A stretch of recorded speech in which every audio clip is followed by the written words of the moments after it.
Madam ನಮಸ್ತೆ. ನಮಸ್ತೆ. Successfully big boss season 12 ಆರಂಭ ಆಗತ್ತೆ. ಎಲ್ಲೂ ಕಂಟೆಸ್ಟೆಂಟ್ಸ್ ಗಳು ಹೋಗ್ತಾರೆ, ಒಂದಷ್ಟು ಆಟವನ್ನ ಶುರು ಮಾಡಿರ್ತಾರೆ.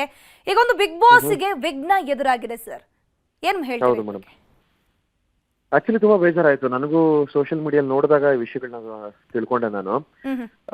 ಒಂದಷ್ಟು ಈ ತರ ಎನ್ವಿರಾನ್ಮೆಂಟಲ್ ಇಶ್ಯೂಸ್ ಆಗಿ ಜಾಲಿವುಡ್ ಲಾಕ್ ಆಗಿದೆ ಅಂತ. ಬಟ್ ಬಿಗ್ ಬಾಸ್ ಟೀಮ್ ಏನಿದೆ, ಕೋರ್ ಟೀಮ್ ಇದೆ, ಅವರು ಪ್ರತಿಯೊಂದನ್ನು ತುಂಬಾ ಮುತುವರ್ಜಿಯಿಂದ ಏನೋ ಎಲ್ಲವನ್ನೂ ಹ್ಯಾಂಡಲ್ ಮಾಡೋವಂಥವ್ರು ಅವರು. ತುಂಬಾ ಬ್ಯಾಕ್ ಹ್ಯಾಂಡ್ ಟೀಮ್ ತುಂಬಾ ಸ್ಟ್ರಾಂಗ್ ಆಗಿದೆ. ಸೊ ಅವ್ರ ಕಡೆಯಿಂದ ಯಾವ್ದೇ ರೀತಿ ತಪ್ಪಾಗಿರ್ಲಿಕ್ಕೆ ಸಾಧ್ಯ ಇಲ್ಲ ಅನ್ನೋ ಒಂದು ಭಾವನೆ ನನಗೆ ಖಂಡಿತ ಇದೆ. ಬಟ್ ಇದು ಓವರ್ ಆಲ್ ಜಾಲಿವುಡ್ ನ ಕ್ಲೋಸ್ ಮಾಡೋದ್ರಿಂದ ನಂಗೆ ತುಂಬಾ ಬೇಜಾರಾಗ್ತದೆ. ಯಾಕಂದ್ರೆ ತುಂಬಾ ಸಕ್ಸಸ್ಫುಲ್ ಆಗಿ ನಡೀತಿದ್ದಂತ ಸೀಸನ್ ಇದು. ನಾನು ಕೂಡ ತುಂಬಾ ರೆಗ್ಯುಲರ್ ಆಗಿ ಫಾಲೋ ಮಾಡ್ತಿದ್ದಂತ ಸೀಸನ್ ಇವಾಗ ತಾನೇ ಆಟ ಶುರುವಾದಂತಹ ಒಂದು ಸ್ಟೇಜ್ ಅಲ್ಲಿ ಈ ತರ ಆಗಿರೋದು ತುಂಬಾ ಬೇಜಾರಾಗ್ತಿದೆ. ಸೊ ನೀವು ಕೂಡ ಬಿಗ್ ಬಾಸ್ ಇದೇ ಮನೇಲಿ ಆಟ ಆಡಿ ಬಂದಿದ್ರ ಹೇಗೆ ಅಂತ? ಅಂದ್ರೆ ನೀವು ಆಟ ಆಡಿದಂತಹ ಬಿಗ್ ಬಾಸ್ ಮನೆ ಬೇರೆ ಯಾವ್ದಾದ್ರು ಇತ್ತಾ? ಹೌದು ಮೇಡಮ್, ನಮ್ಮ ಸೆಟ್ ಬೇರೆ ಇತ್ತು. ನಾವು ರಾಮಹಳ್ಳಿಲಿ ಇದ್ದಂತ ಸೆಟ್ ಅಲ್ಲಿ ನಮ್ಮ ಸೀಸನ್ ಮತ್ತೆ ಸೀಸನ್ 10 ಅಲ್ಲಿತ್ತು. ಸೊ ಈ ಸೀಸನ್ ಮತ್ತೆ ಇನ್ನೋವೇಟಿವ್ ಫಿಲಂ ಸಿಟಿಗೆ ವಾಪಸ್ ಬಂದ್ರು ಇವರು. ಸೊ ನಾವಿದ್ದಾಗ ರಾಮಹಳ್ಳಿಲಿ ಇದ್ದಂತ ಸೆಟ್ ಆಗಿತ್ತು ಮೇಡಮ್ ಅದು. ನೀವು ಕೂಡ ಬಿಗ್ ಬಾಸ್ ಒಳಗಡೆ ಸುಮಾರು ದಿನ ಆಟ ಆಡಿ ಬಂದಂತವ್ರು, ನಿಮ್ಗೆ ಆ ಒಳಗಡೆ ಇದ್ದಂತಹ ವ್ಯವಸ್ಥೆಗಳ ಬಗ್ಗೆ ಎಕ್ಸ್ಪ್ಲೇನ್ ಮಾಡ್ತಾರೆ. ತುಂಬಾ ನೀಟ್ ಆಗಿತ್ತಾ, ಪರ್ಫೆಕ್ಟ್ ಆಗಿತ್ತಾ? ಪ್ರತಿಯೊಂದು ತುಂಬಾ ಪರ್ಫೆಕ್ಟ್ ಆಗಿತ್ತು ಮೇಡಮ್. ನಮ್ಗೆ ನಾನು ತುಂಬಾ ಬೇಸಿಕ್ಸ್ ಹೇಳ್ತೀನಿ ನಾನು. ಫಾರ್ ಎಕ್ಸಾಂಪಲ್ ಸ್ನಾನದ ಮನೆಯಿಂದ ಹಿಡಿದು ಅಲ್ಲಿ ಬರುವಂತಹ ಬಿಸಿ ನೀರಿಂದ ಹಿಡಿದು ನಮ್ಗೆ ಅಡಗೆ ಮನೇಲಿ ಬರುವಂತ ನೀರು, ಕುಡಿಯೋ ನೀರು, ಪ್ರತಿಯೊಂದು ತುಂಬಾ ವ್ಯವಸ್ಥಿತವಾಗಿರ್ತಿತ್ತು. ತುಂಬಾ ತುಂಬಾ ನೀಟ್ ಅಂಡ್ ಕ್ಲೀನ್ ಆಗಿರ್ತಾ ಇತ್ತು. ನಮ್ಗೆ ಯಾವ್ದಕ್ಕೂ ಇಂಥದಕ್ಕೆ ಬೇಕು ಅಂತ ನಾವ್ ಯಾವತ್ತೂ ಕೇಳಿದವ್ರು ಅಲ್ವೇ ಅಲ್ಲ ಕ್ಯಾಮ್ರಾ ಹತ್ರ. ಸೊ ಅವೆಲ್ಲವನ್ನು ಒದಗಿಸ್ತಾ ಇದ್ದಂತ ವ್ಯವಸ್ಥೆ ಬಿಗ್ ಬಾಸ್ ಅಲ್ಲಿ ಖಂಡಿತ ಇತ್ತು. ಬಿಗ್ ಬಾಸ್ ಮನೆ ಒಳಗಿತ್ತು, ಖಂಡಿತ ಇತ್ತು. ನೀವು ಕೂಡ ಒಂದು ಬಿಗ್ ಬಾಸ್ ಒಳಗಡೆ ಹೋಗುವಂತಹ ಸಂದರ್ಭದಲ್ಲಿ ನಿಮ್ಗಿದ್ದಂತಹ ಎಕ್ಸೈಟ್ಮೆಂಟು ಈ ಒಂದು ಸ್ಪರ್ಧಿಗಳಿಗೂ ಕೂಡ ಈಗ ಇತ್ತು. ಈಗ ಅವರು ಒಂದು ಸ್ಟುಡಿಯೋದಿಂದ ಹೊರಗಡೆ ಬರುವಂತಹ ಸಂದರ್ಭದಲ್ಲಿ ನಾವು ಅವರ ಮುಖ ನೋಡ್ತಿದೀವಿ, ಕ್ವಶನ್ ಮಾರ್ಕ್ ಇಂದ ಹೊರಗಡೆ ಬರ್ತಾ ಇದಾರೆ, ಒಂದು ಆಸೆ ಕನ್ಸು ಹೊತ್ಕೊಂಡು ಬಿಗ್ ಬಾಸ್ಗೆ ಹೋಗಿರ್ತಾರೆ. ಆಕ್ಚುಲಿ ತುಂಬಾ ಬೇಜಾರಾಗ್ತದೆ ಮೇಡಮ್. ಯಾಕಂದ್ರೆ ನೀವೇ ಹೇಳದಾಗೆ ತುಂಬಾ ಜನ ತುಂಬಾ ಆಸೆಗಳನ್ನ ಇಟ್ಕೊಂಡು ಒಳಗ್ ಹೋಗಿದ್ದಾರೆ. ಅದ್ರಲ್ಲಿ ಆ ಕಂಟೆಸ್ಟೆಂಟ್ ಗಳಲ್ಲಿ ತುಂಬಾ ಜನ ಬಡ್ಡಿಂಗ್ ಆಕ್ಟರ್ಸ್ ಕೂಡ ಇದ್ದಾರೆ. ಈಗ ತಾನೇ ಅವ್ರ ಟ್ಯಾಲೆಂಟ್ ನ ತೋರಿಸ್ಕೊಂಡು ಈಗ ತಾನೇ ಮುಂದೆ ಬರ್ತಿರುವಂತ ತುಂಬಾ ಜನ ಕಲಾವಿದರಲ್ಲಿದ್ದಾರೆ. ಸೊ ಅವ್ರುಗಳು ಈ ಪ್ಲಾಟ್ಫಾರ್ಮ್ ಇಂದ ನನಗೇನೋ ಸಿಗುತ್ತೆ ಅಂತ ಒಂದು ತುಂಬಾ ದೊಡ್ಡ ಹೋಪ್ ಇಂದ ಒಳಗ್ ಹೋಗಿರ್ತಾರೆ. ಸೊ ಈ ತರ ಆಗೋದಾಗ I don't know, I am really sorry for them. But ಇದು ಆದಷ್ಟು ಬೇಗ ಸಾಲ್ವ್ ಆಗಿ ಮತ್ತೆ ಇವೆಲ್ಲವೂ ರೀಸ್ಟಾರ್ಟ್ ಆಗ್ಬೇಕು ಅಂತ ಬೇಡ್ಕೋತೀನಿ ನಾನು. ಥ್ಯಾಂಕ್ ಯು ಶಿಶಿರ್ ಅವರೇ, ನ್ಯೂಸ್ 18 ಜೊತೆ ಮಾತನಾಡಿದ್ದಕ್ಕೆ. ಗಮನಿಸ್ತಾ ಇರಬಹುದು, ಜಾಲಿವುಡ್ ಸ್ಟುಡಿಯೋಸ್ನಿಂದ ಬಿಗ್ ಬಾಸ್ ನಲ್ಲಿದ್ದಂತಹ ಅಭ್ಯರ್ಥಿಗಳೆಲ್ಲರೂ ಕೂಡ, ಸ್ಪರ್ಧಿಗಳೆಲ್ಲರೂ ಕೂಡ ಈಗ ಹೊರಗೆ ಬರ್ತಾ ಇದ್ದಾರೆ. ಅವರಲ್ಲೂ ಕೂಡ ಒಂದು ಪ್ರಶ್ನೆ, ಯಾಕಾಗಿ ನಾವು ಹೊರಗಡೆ ಬರ್ತಾ ಇದ್ದೀವಿ? ಕಷ್ಟಪಟ್ಟು ನಮ್ಮನ್ನ ಒಂದು ಆಯ್ಕೆ ಮಾಡಿಕೊಂಡು ಇಂತಹ ದೊಡ್ಡ ಒಂದು ವೇದಿಕೆಗೆ ನಮ್ಮನ್ನ ಕರೆಸಿದ್ದಾರೆ. ನಮ್ಮೊಳಗಿರುವಂತಹ ಟ್ಯಾಲೆಂಟ್ ಏನು ಅನ್ನುವಂಥದ್ದು ನಾವು ಜನರಿಗೆ ತೋರಿಸ್ಬೇಕು, ನಾನು ಕೂಡ ಒಂದೊಳ್ಳೆ ಹೆಸರನ್ನ ಪಡಿಬೇಕು, ನನಗೂ ಕೂಡ ಮುಂದೆ ಒಂದಷ್ಟು ಅವಕಾಶ ಬರಬೇಕು ಅಂತ ಕನಸು ಆಸೆಯನ್ನು ಹೊತ್ಕೊಂಡು ಬಿಗ್ ಬಾಸ್ನ ಒಳಗಡೆ ಹೋದಂತಹ ಅಭ್ಯರ್ಥಿಗಳು ಒಂದು ಕ್ವಶನ್ ಮಾರ್ಕ್ ಮೂಲಕ ಹೊರಗಡೆ ಬಂದಿದ್ದಾರೆ. ಏನಾಗ್ತಿದೆ, ತಾವು ಮಾಡಿದಂತಹ ತಪ್ಪಿಗೆನ ಈ ರೀತಿಯ ಶಿಕ್ಷಣ ಅಂತ ಇನ್ನು ಕೆಲವರು ಒಂದು ಅನಿಸಿಕೆಯನ್ನು ವ್ಯಕ್ತಪಡಿಸ್ತಾ ಇರುವಂತದ್ದು ಒಂದ್ ಕಡೆ. ಇನ್ನೊಂದ್ ಕಡೆ ಬಿಗ್ ಬಾಸ್ ಸೀಸನ್ 12ಕ್ಕೆ ವಿಘ್ನ ಬಂದಿದೆ. ಈ ಹಿಂದೆ ಬಿಗ್ ಬಾಸ್ ಸೀಸನ್ 11ಕ್ಕೂ ಕೂಡ ಒಂದು ರೀತಿ ವಿಘ್ನ ಬಂದಿತ್ತು, ಆದ್ರೆ ಅದನ್ನ ಈಸಿಲಿ ಬಿಗ್ ಬಾಸ್ ಮ್ಯಾನೇಜ್ಮೆಂಟ್ ಏನಿದೆ ಸಾಲ್ವ್ ಮಾಡಿತ್ತು. ಬಟ್ ಈ ಒಂದು ಬಿಗ್ ಬಾಸ್ ಮ್ಯಾನೇಜ್ಮೆಂಟ್ ಅದ್ದೇ ತಪ್ಪು ಅಂತ ಇಲ್ಲಿ ಹೇಳಕ್ಕಾಗಲ್ಲ. ಬಿಕಾಸ್ ಇದರ ಎಲ್ಲ ಹೊಣೆ ಹೊರಬೇಕಾದಂಥವ್ರು ಜಾಲಿವುಡ್ ಸ್ಟುಡಿಯೋಸ್ನವರು. ಬಿಕಾಸ್ ಒಂದು ಸ್ಟುಡಿಯೋನ ಮಾಡ್ತೀವಿ, ಅಲ್ಲೊಂದು ಫಿಲ್ಮ್ ಸೆಟ್ ಅನ್ನ ಹಾಕ್ಬಿಡ್ತೀವಿ, ಅದ್ರ ಜೊತೆಗೆ ಬಿಗ್ ಬಾಸ್ ಅನ್ನುವಂಥ ದೊಡ್ಡ ಮಟ್ಟದ ರಿಯಾಲಿಟಿ ಶೋ ನಮ್ಮಲ್ಲಿ ಆಗ್ತಾ ಇದೆ ಅಂತಂದ್ರೆ ಮುಂಜಾಗ್ರತಾ ಕ್ರಮವನ್ನ ವಹಿಸ್ಕೋಬೇಕು ಇತ್ತು.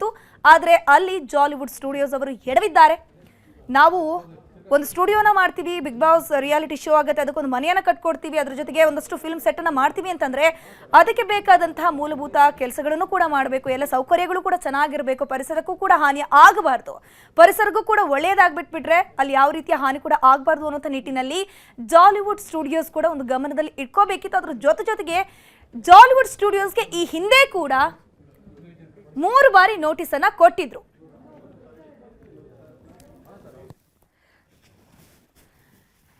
ಈ ಬಾರಿಯ ಬಿಗ್ ಬಾಸ್ ಸೀಸನ್ 12ರಿಂದ ಮೊನ್ನೆ ಅಷ್ಟೇ ಹೊರಗೆ ಬಂದಂತಹ ಸ್ಪರ್ಧಿ ಆಗಿರುವಂತಹ ಅಮಿತ್ ಅವರು ನಮ್ಮ ಜೊತೆ ದೂರವಾಣಿ ಸಂಪರ್ಕದಲ್ಲಿ ಜಾಯ್ನ್ ಆಗಿದ್ದಾರೆ. ಸರ್ ನಮಸ್ತೆ.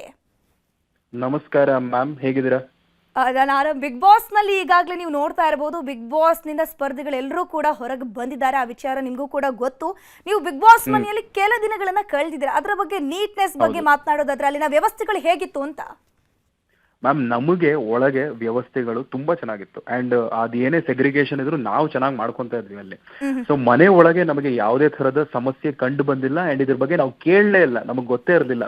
ಅಂದ್ರೆ ನಮಗೆ ಅದು ಮುಗಿಸಿದ್ದೆ ಕಣ್ಣಿಗೆ ಪಟ್ಟಿ ಕಟ್ಕೊಂಡು ಕರ್ಕೊಂಡು ಹೋಗಿ ಆ ಮನೆ ಆಚೆ ಬಿಡ್ತಾರೆ ಅಷ್ಟೇ. ಅಲ್ಲಿ ಆಚೆ ಬಿಟ್ಟಿದ್ದೆ ಸ್ಟ್ರೈಟ್ ನಾವು ಮನೆ ಒಳಗೆ ಹೋಗೋದು, ಮನೆ ಒಳಗೆ ಬದುಕ್ಬಿಟ್ಟು ಆಚೆ ಬರೋದು. ಸೊ ಹೊರಗಿನ ಜಗತ್ತು ಅದ್ರ ಜೊತೆ ಆ ಜಾಲಿವುಡ್ ಸ್ಟುಡಿಯೋಸ್ ಅಕ್ಕಪಕ್ಕ ಇರುವಂತಹ ಆ ಒಂದು ಸೈಟ್ಗಳ ಬಗ್ಗೆ ಏನು ಗೊತ್ತಿಲ್ಲ ನಮ್ಗೆ. ನಮ್ಗೆ ಇಂಥ ದೊಡ್ಡ ಶೋ ಆರ್ಗನೈಸ್ ಮಾಡ್ತಿದ್ದಾರೆ ಅಂದ್ರೆ ಈ ತರದ ಯೋಚನೆಗಳು ಇರೋದೇ ಇಲ್ಲ ನಮ್ಗೆ ಆಸ್ ಕಂಟೆಸ್ಟೆಂಟ್ಸ್. ಸೊ ನಮಗೆ ಒಳಗೆ ಯಾವುದೇ ತರದ ಪ್ರಾಬ್ಲಮು ಅಥವಾ ಇದ್ರ ಬಗ್ಗೆ ಯಾವುದೇ ತರದ ಮಾಹಿತಿ ಮುಂಚೆಯಿಂದನೂ ಇರಲಿಲ್ಲ. ಸೊ ಈ ಒಂದು ವಿಷಯ ಕೇಳಿದಾಗ ಸಿಕ್ಕಾಪಟ್ಟೆ ಬೇಜಾರಾಯ್ತು. ಯಾಕಂದ್ರೆ ಬಿಗ್ ಬಾಸ್ ಅನ್ನುವಂಥದ್ದು ಕರ್ನಾಟಕದ ನಂಬರ್ 1 ಶೋ, ಎಷ್ಟು ದೊಡ್ಡ ಶೋ, ಲಕ್ಷಾಂತರ ಜನ ಕೋಟ್ಯಾಂತರ ಜನ ಎಲ್ಲಾ ಕಡೆ ಜಗತ್ತಲ್ಲಿ ಕುತ್ಕೊಂಡು ನೋಡ್ತಾ ಇರ್ತಾರೆ.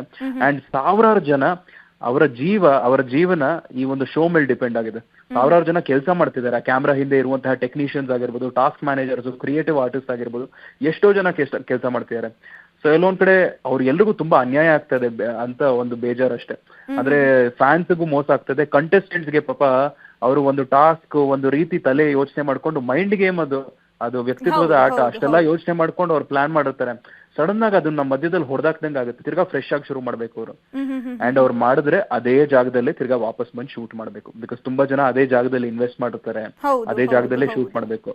So I am also praying, ನಾನು ಬೇಡ್ಕೊಂತ ಇದ್ದೀನಿ, ಹೋಪ್ಫುಲಿ ಅದೆಲ್ಲ ಸರಿ ಹೋಗ್ಬಿಟ್ಟು ವಾಪಸ್ಸು ಆ ಕಾರ್ಯಕ್ರಮ ಶುರು ಆಗ್ಲಿ ಅಂತ. ಬಿಕಾಸ್ ಆ ಕಾರ್ಯಕ್ರಮ ತಿರ್ಗಾ ವಾಪಸ್ ಶುರು ಆಗಿಲ್ಲ ಅಂದ್ರೆ ಎಲ್ಲೋ ಒಂದ್ ಕಡೆ ನಮ್ ಕನ್ನಡ ಇಂಡಸ್ಟ್ರಿಗೆ ಒಂಥರ ಒಂದು ಕೆಟ್ಟ ಹೆಸರು ಅಂತ. ಬಿಕಾಸ್ ಇದು ತೆಲುಗು, ತಮಿಳು, ಮಲಯಾಳಂ, ಹಿಂದಿ ಎಲ್ಲ ಕಡೆ ನಡೆಯುತ್ತೆ. ಈ ಒಂದು ಸಣ್ಣ ವಿಚಾರದಿಂದ ಶೋ ನಿಂತೋಯ್ತು ಅಂತ ಕೇಳಿದಾಗ ಇದೊಂದು ನ್ಯಾಷನಲ್ ನ್ಯೂಸ್ ಆಗ್ಬಿಡುತ್ತೆ. ಆಗ್ಲೇ ಈಗ.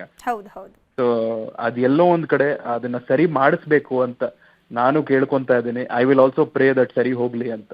ಓಕೆ, ಥ್ಯಾಂಕ್ ಯು ಅಮಿತ್ ಅವರೇ ನ್ಯೂಸ್ 18 ಜೊತೆ ಮಾತನಾಡಿದ್ದಕ್ಕೆ. ಬಿಗ್ ಬಾಸ್ ಸೀಸನ್ 12 ಕ್ಲೋಸ್ ಆಗಿದೆ. ಇಂದು ಮತ್ತು ನಾಳಿನ ಸಂಚಿಕೆ ಇರೋದಿಲ್ಲ. ಬಿಗ್ ಬಾಸ್ ಸೀಸನ್ 12 ಇಲ್ಲಿಗೆ ಮುಕ್ತಾಯ ಆಗಿರುವಂಥದ್ದು. ಇವತ್ತು ಮತ್ತು ನಾಳಿನ ಸಂಚಿಕೆ ಸದ್ಯಕ್ಕೆ ಪ್ಲೇ ಆಗೋದಿಲ್ಲ. ಹೋಟೆಲ್ನಲ್ಲೇ ಎಲ್ಲಾ ಸ್ಪರ್ಧಿಗಳು ಈ ಒಂದು ಸಮಸ್ಯೆ ಬಂದಿದ್ರಿಂದ ತಂಗಿದ್ದಾರೆ. ಹೋಟೆಲ್ನಲ್ಲಿ ವಾಸ್ತವ್ಯಕ್ಕೆ ಅವಕಾಶದ ಬಗ್ಗೆ ಚರ್ಚೆ ಆಗ್ತಾ ಇದೆ. ಸದ್ಯ ಬಿಗ್ ಬಾಸ್ ಮನೆಯಿಂದ ಎಲ್ಲಾ ಸ್ಪರ್ಧಿಗಳು ಹೊರ ಬಂದಿರುವಂಥದ್ದು. ಇವರು ಹೊರ ಬಂದ ಮೇಲೆ ಇವ್ರನ್ನ ಮನೆ ಕಳಿಸ್ತಾರ ಅಥವಾ ಬೇರೆ ಎಲ್ಲೋ ಜಾಗದಲ್ಲಿ ಇರಿಸ್ತಾರ ಅನ್ನುವಂತಹ ಪ್ರಶ್ನೆ ಕಾಡ್ತಾ ಇತ್ತು. ಸದ್ಯಕ್ಕೆ ಇವರನ್ನೆಲ್ಲರನ್ನೂ ಕೂಡ ಹೋಟೆಲಲ್ಲಿ ಇರಿಸುವಂತಹ ಬಗ್ಗೆ ಒಂದಷ್ಟು ಚರ್ಚೆಗಳಾಗ್ತಾ ಇದೆ. ಸದ್ಯ ಬಿಗ್ ಬಾಸ್ ಮನೆಯಿಂದ ಸ್ಪರ್ಧಿಗಳು ಹೊರಗಡೆ ಕರ್ತಂದಿದ್ದಾರೆ ಪೊಲೀಸರು. ಮುಂದೆ ಅವರನ್ನ ಎಲ್ಲಿಗೆ ಕರ್ಕೊಂಡು ಹೋಗಬೇಕು, ಮನೆ ಕಳಿಸ್ಬಿಡ್ಬೇಕಾ ಅಥವಾ ಹೋಟೆಲ್ನಲ್ಲಿ ವಾಸ್ತವ್ಯಕ್ಕೆ ಅವಕಾಶ ಮಾಡೋದಾ ಅನ್ನೋ ಬಗ್ಗೆ ಚರ್ಚೆ ಆಗ್ತಾ ಇದೆ. ಸದ್ಯ ಬಿಗ್ ಬಾಸ್ ಮ್ಯಾನೇಜ್ಮೆಂಟ್ ಚರ್ಚೆ ಮಾಡ್ತಾ ಇದೆ. ಚರ್ಚೆ ಆದ ಬಳಿಕ ಸ್ಪರ್ಧಿಗಳನ್ನ ಮ್ಯಾನೇಜ್ಮೆಂಟ್ನವರೇ ಕರ್ಕೊಂಡು ಹೋಗ್ತಾರೆ. ಸಮಸ್ಯೆ ಇತ್ಯರ್ಥವಾದ ಮೇಲೆ ಮತ್ತೆ ಶೋ ಆರಂಭ ಮಾಡಬೇಕಾ? ಹಾಗಾದ್ರೆ ಬಿಗ್ ಬಾಸ್ ಮನೆಗೆ ವಾಪಸ್ ಸ್ಪರ್ಧಿಗಳು ಆಗ್ತಾರ ಅನ್ನೋಂಥ ವಿಚಾರಕ್ಕೆ ಸಂಬಂಧಪಟ್ಟಂತೆ ಕೂಡ ಚರ್ಚೆಗಳು ಆಗ್ತಾ ಇರುವಂತದ್ದು. ಒಂದ್ ಕಡೆ ಅಭ್ಯರ್ಥಿಗಳನ್ನ ಈಗಲೇ ಕೂಡ ಮನೆ ಕಳ್ಸ್ಕೊಳಕ್ ಆಗಲ್ಲ, ಯಾಕಂದ್ರೆ ನಾಳೆನೂ ಕೂಡ ಈ ಸಮಸ್ಯೆ ಇತ್ಯರ್ಥ ಆಗುವಂತ ಚಾನ್ಸಸ್ ಇದೆ.